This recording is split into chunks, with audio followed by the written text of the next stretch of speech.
Welcome back. On today's Dungeon Design Drive-By, we take a look at a one-shot that I like to call the Monolith. I'm Mark William, and you're watching By DND.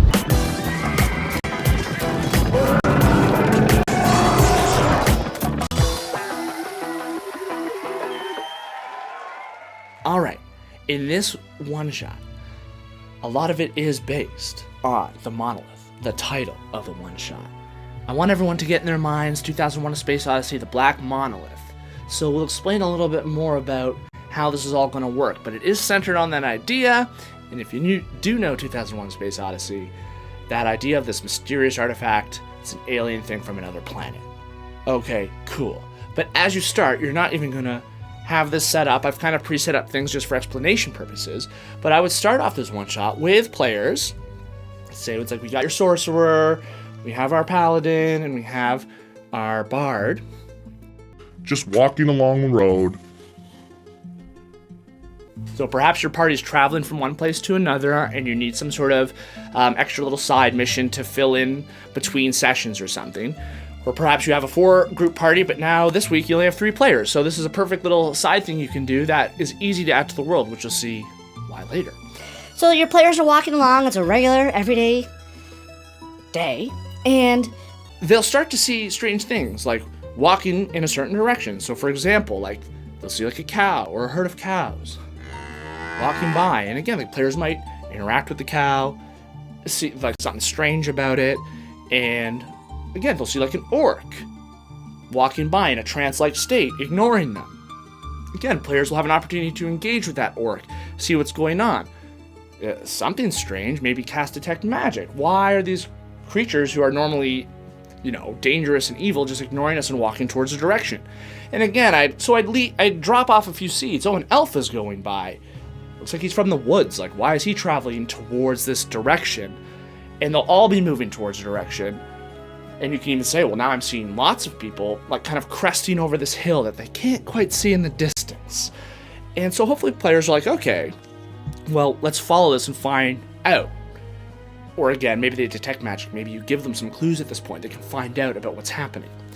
However, players will hopefully crest the hill. And this is where this setup comes into play. They'll crest the hill, walking over. And below them, in a valley, they would see just a swarm of creatures of every different shape and size, every different race, different beasts, dragons, everyone moving towards this monolith, this alien artifact that's sticking out of this great pit. And you'll see people basically jumping to their death and going into this pit, and just it's attracting things. And they're falling in and they're dying. And what's going on here? Oh, there's a little village over here.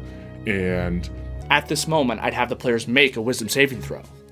This thing is obviously casting some sort of charm spell that you can kind of decide the deeper mechanics of it. But that idea that it's hypnotizing, it's charming, it's doing something of that nature. So I would make the DC check low, even even DC 5. Just make them roll. It should be the warning sign that they could be taken over, and they know what's going to happen to them. They'll be pulled. If they fail the check, they'll be pulled towards their certain doom. So, it's like, uh-oh, but good. The first check, they're a little bit further away. Just, you give them the warning shot. You could even do that before. Give them a little bit of warning shot. Now, they'll have a little bit of time to explore, hopefully, because they'll see this village, and they'll even maybe spot a couple humans or beasts who've chained themselves to trees, but they look like they've starved to death or in some other way trying to resist this. Pull, again, just more clues that doesn't matter what you are or who you are, you're getting pulled by this alien artifact. But the players will see the town. It's deserted. What you are. They might find some clues. So this is where maybe there's paperwork or anything like that about an architectural ruin site, very much like 2001: Space Odyssey when they find the Black Monolith on the moon. It's like there's a whole excavation going on, so you could have a big backstory like that, or leave it more mysterious, that there's notes about it, maybe some journals about it, some rumors about it, but no one quite knows. So it's kind of up to you, as the players might take an opportunity to try and gain an edge about what to do about this thing that they won't understand. Regardless if they check it, it should be a little bit outside of their ability to understand. Doesn't matter what you are. So, you're getting pulled. And they could altogether maybe ignore the village. So again, let that happen. If that happens, that happens. But eventually, hopefully, they'll be like, well, we've discovered some way, or they have an idea of some way of how to deactivate this. Because it does seem like it's obviously supernatural and not right. As you get closer, not only will the wisdom saving throws increase in difficulty, but I'd also have the black monolith as if it is like an AI detecting that some of the creatures aren't responding to its hypnotic spell and will now defend itself, fearing that maybe it's going to be dismantled or turned off or whatever. So this is when it's cool to have all these different types of monsters out here, and you can choose what the party needs to face. If you're low-level party, it's perfect. Maybe some of the goblins in the crowd turn on them to start.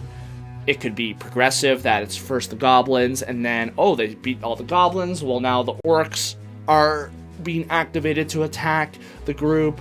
Or, again, make it really insane, and this dragon turns on. And it's just a dragon fight, they're rolling initiative. I'd still have them making the charisma checks. So it's going to be difficult. However, you have lots of tools to make it either easier or harder on the fly.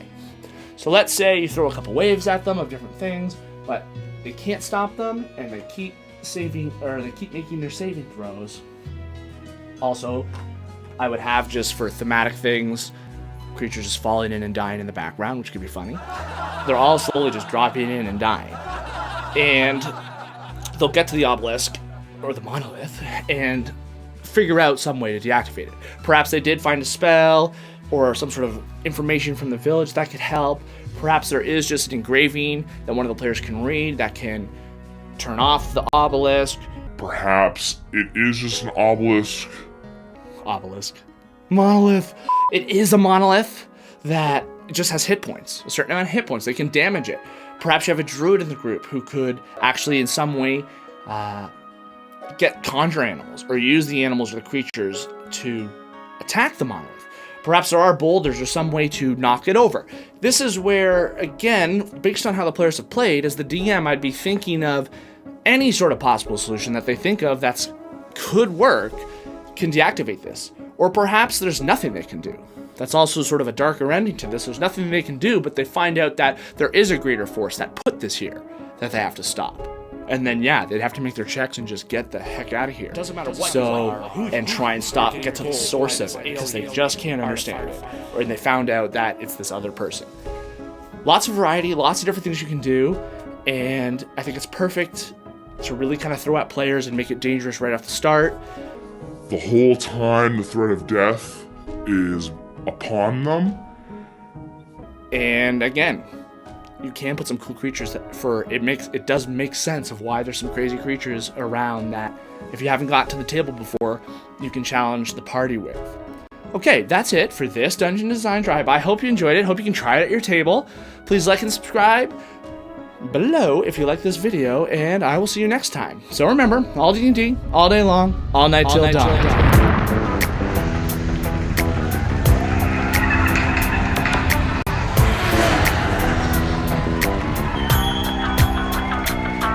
Doesn't matter what you are, who you are, you're getting pulled by this alien artifact.